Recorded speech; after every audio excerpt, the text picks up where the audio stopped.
Hey everybody, Brandon Simmons here. I'm over here in Mesa, Arizona. I just wanted to talk to you real quick about this property. The sellers on this property did not have a lot of equity. They had a FHA loan, which is difficult to kind of like use on a seller financing technique, like a wrap transaction, at least here in Arizona, or an agreement for sale. So what we did is we did what's called a lease option. We basically wholesaled the lease option. You could also call it a lease option assignment or arbitrage, cooperative lease option. But what we did is we let the seller know that whatever type of option fee we can get, we'd split that 50-50 with them. We got about a $5,000 option fee. We split that 50-50. They were happy. The buyer was happy because they're gonna be using this as an Airbnb. The investor is that bought this.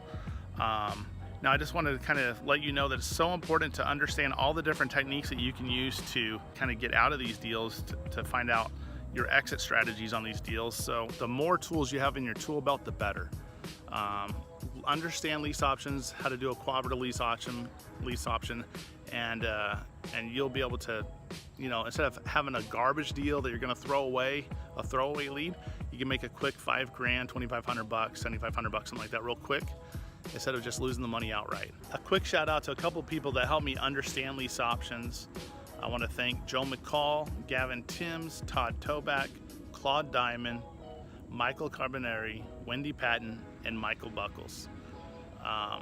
If you guys need help with lease options, feel free to reach out to me. Love to help you in any way I can. Until then, you guys have a great time. Thanks, have a good day.